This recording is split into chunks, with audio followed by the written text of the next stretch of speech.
Hello, everyone. Today I'm going to discuss my spiritual journey and the lessons learned from it. So, this video is basically a brief overview of my new book, The Spirit Solution: Lessons Learned from My Spiritual Journey. And that's available now on Amazon at the link in the description below. And this really is the most important video I've ever made. Now, a lot of contemporary spirituality is about manifesting materialistic desires like a new car, promotion, more money, yoga, and being present. This video isn't really about that. So the approach I'm outlining, which I call Spirit, Mind, Body for reasons that will become clear, involves a serious commitment to discovering the truth and serving God without expectation of material rewards. So I'm well aware it's not for everyone, of course. And if it isn't for you, that's fine by me. Each to their own. I'm not interested in forcing anyone to do this. In fact, it has to be done willingly or it can't be done at all.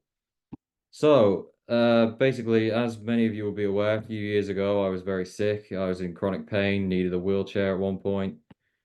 Doctors were talking about autoimmune diseases. I was intolerant to almost all foods and subsisted on about 1,000 liquid calories a day for a few months. I was in the right state, basically. It was a wreck. And mainstream medicine couldn't help me because, of course, I was intolerant to all the medications they wanted to give me. And so, yeah, at that point, I wasn't really a Christian, but I was desperate. So I promised Christ to spread whatever message he wanted me to spread if he showed me the way to heal. And then, as a result of the prayer, I found Doc Sarno's work. Amazon recommended me his book, Human Back Pain. So Sarno's term for psychosomatic ailments was TMS, and he provided a solution. We recognize the mind-body process for what it is, understand physical symptoms as distractions from repressed emotions, make those emotions conscious, ignore the pain, and resume normal activities. So I bring this up again briefly, the whole illness episode. I'm not going to dwell on it much this time, because to introduce some key concepts that will be referred to later when it comes to the spiritual journey. So I called the TMS generating factor the part of us that seeks to distract us from the unconscious and ultimately the spirit itself via symptoms, fear, obsession, desire. I call that part of everyone the deceiver. It is an archetype, an innate inner personality that everyone is born with. Human behavior in history makes no sense without the deceiver, something inside of everyone that wants to mess us up. So anyway, as I was recovering, I realized that lack of knowledge had caused my illness. So when I knew, thanks to Sarno's information, that I had a benign condition that could be healed with a change of mindset, I stopped worrying because, if it's a benign condition with a good prognosis, what's there to worry about? Uh, Symptoms improved, and at that point, I wanted to discover the meaning of life, to know everything that I needed to know, because lack of knowledge had been so disastrous before. So I did a lot of journaling in the course of my recovery about unconscious emotions. I had a lot of synchronicities nudging me in the right direction. I read the occult thrillers of Dennis Wheatley, largely forgotten British novelist, which introduced me to concepts like astral projection and reincarnation. I read Carl Jung's book Dreams to get a framework for analyzing the vivid symbolic dreams I kept having. I read his Archetypes in the Collective Unconscious too. I read the Gospel of Thomas. I read a lot of the other Gnostic Gospels. I read Plato's Timaeus and Critias, some Buddhism, The Land of the Gods, attributed to Blavatsky, one of the uh, founders of modern esotericism. I read the Gospels, Matthew, Mark, Luke, then the Corpus Hermeticum, the Egyptian Book of the Dead, and the Gospel of John. John, especially the Bread of Life speech, was the key text for me as it enabled me to understand Christ's crucial role as intermediary between humanity and God, and to understand the difference between dead matter and living spirit, which was absolutely crucial, and the mystery of the Eucharist. So I also learned a lot through writing my novels, especially Ego's Odyssey, as my writing technique is basically channeling from the unconscious. I just switch the mental critic, the inner filter off, and just write straight from the unconscious, let it come out, and then I edit and refine it later. Yeah, and some material came out of that was surprising even to me, and took me, ironically, months to fully understand it after I'd written it. So I understood the archetypes through journaling and dialogues and active imagination. The archetypes are the shadow, which is basically the dark side of everyone, the part of ourselves that is rejected from the ego, the anima, which Jung called the feminine aspect of a man's personality, the masculine part of a woman's psyche would be the animus. And then there was the wise old man, the archetype of meaning, a kind of font of supernormal wisdom that makes sense of the unconscious. Finally, you have the self, which was a kind of God archetype for Jung. The totality of the psyche is good and evil, male, female, conscious and unconscious, a bit of everything. And so you can see God as everything in a pantheistic conception, or you can see God as the spirit from which everything else arises. So I use the latter definition. I mean, all is one, but within that spectrum, there are different positions. There's higher and there's lower, with spirit at the top and matter, towards the bottom. So spirit makes mind, and mind creates matter, and that's why I call the approach spirit, mind, body. So yeah, I wrote a couple of thrill novels, and it failed completely to get a publisher. So eventually, I gave up and self-published. And throughout this period, I was generally frustrated in my attempts to connect with the wider world. There are obvious reasons for my lack of success. I mean, my novels aren't exactly trendy, you know. Um, but that's not the whole picture. Basically, I was being hermetically sealed from the world because my spiritual journey demanded that I do a 180, stop looking outward to the material world with fear and desire, and turn inward to find the spirit. So seclusion was necessary to achieve that. So I wasn't being constantly pulled in two directions. So now I'm going to define some key terms, and there's a lot of mystification around these definitions. So I want to just clear this up. There is the physical body, which is obvious enough. I mean, I don't think we need to clarify what that is. The physical body dies, again, pretty obvious, hopefully. The soul, which is the mind in its widest sense, conscious and unconscious, together with the astral body. Now, the astral body is a mental body used in certain dreams, fantasies, and astral projection, when you leave your physical body behind to explore the wider world and the astral plane, which is a kind of alternate spiritual dimension. And, the purpose of astral projection is typically to encounter higher spiritual entities and have dialogues with them and learn something from them. So it's largely functionally equivalent to active imagination, but not completely identical. So the soul can survive physical death, and this is how you get stories of reincarnation, but it is not necessarily immortal. Then there is the spirit, and the spirit is an inner body of invisible light. It's associated with consciousness, just as the astral form is steered by the mind. The astral body is very connected with imagination inherently. So consciousness is the basic state of awareness above and before thoughts and feelings. To become aware of consciousness is pretty simple.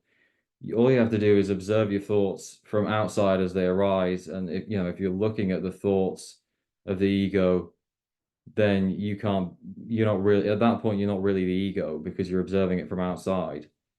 To know the spirit, what I really mean by the spirit and the body associated with the spirit, you can basically, lie down or just sit in a comfortable chair, close your eyes and feel your hands. So focus attention on the body, starting with the hands without thinking.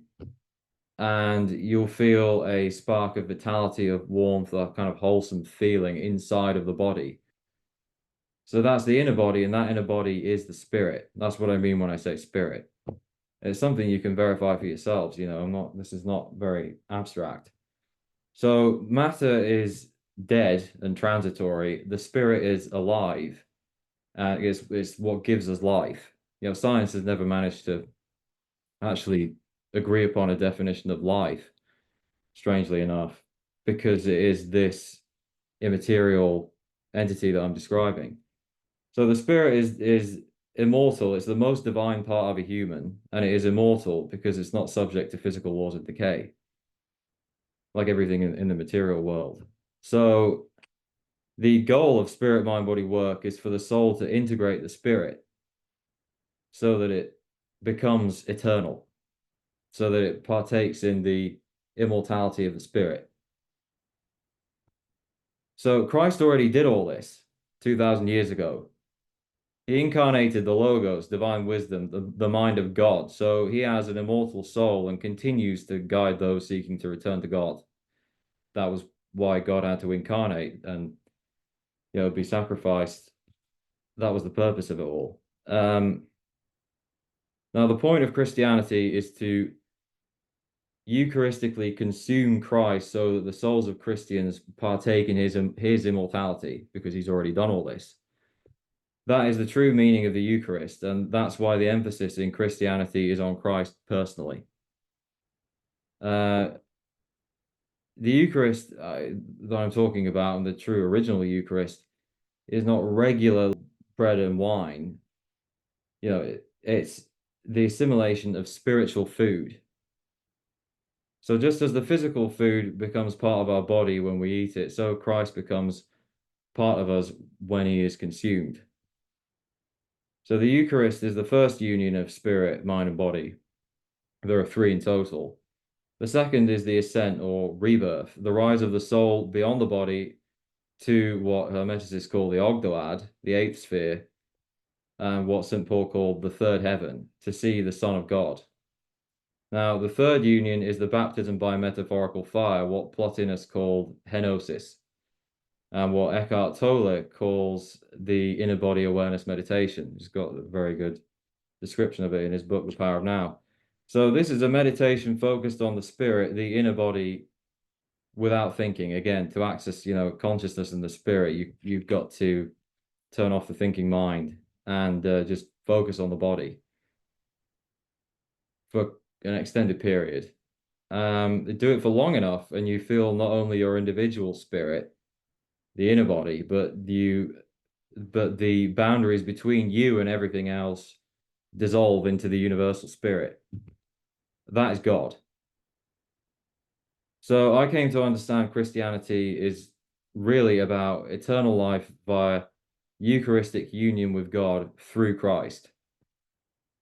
In the Gospel of Thomas, Christ says, when two make peace in their one house, they will say to the mountain, move, and it will move. So I realized that Christ is the agency that makes peace between the two, which is the soul and the spirit, within their one house, which is the physical body, enabling amazing manifestations. So yeah, Christ is the sheep's door. He's the gateway to God, an intermediary, basically. And this kind of process is known in alchemy as the hieros gamos, or sacred marriage of Sol and Luna, the sun and the moon. And there are throughout various esoteric traditions, there's different euphemisms for this kind of process. So the meaning of life that I sought to discover basically is contained in the parable of the prodigal son in the Gospel of Luke. A father has two sons. I'll just recap the parable. A father has two sons. He gives his inheritance to one who goes off to town and wastes it, probably in some sinful way, The prodigal, wasteful son winds up destitute, feeding pigs. Then he's so desperate and so depressed and miserable, he offers to come back to the father and offers to serve the father, become his servant.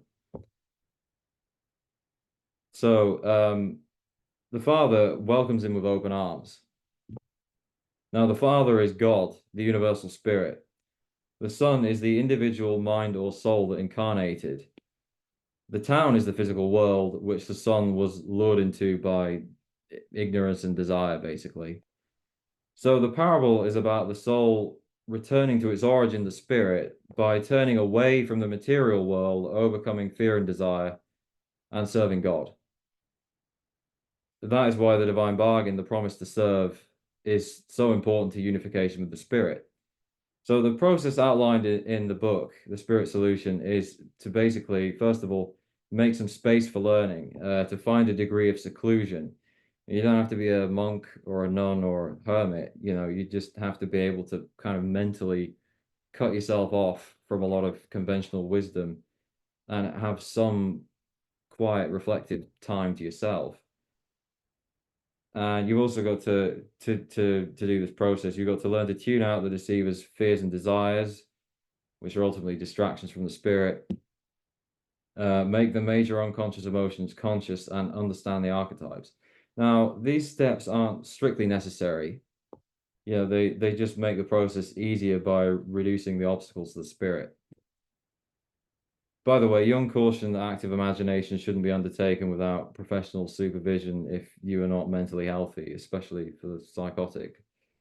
And then the next step after that is, then you forgive everyone, including yourself, to purify the soul and make it a fit receptacle for Christ. The next step would be to make a divine bargain, promise to serve God, offer to serve God in any way that you choose, perhaps by spreading the word, spreading information that helps, heals, and awakens people on the internet, testifies to the power of God and Christ in your life or your belief in Christ and God. Take concrete steps to serve and be ready for the Master to arrive. So, it's thanks, basically, in conclusion, it's thanks to Christ that I'm reborn physically, mentally, and spiritually. He really was and is my salvation, and I owe everything I have learned to Christ.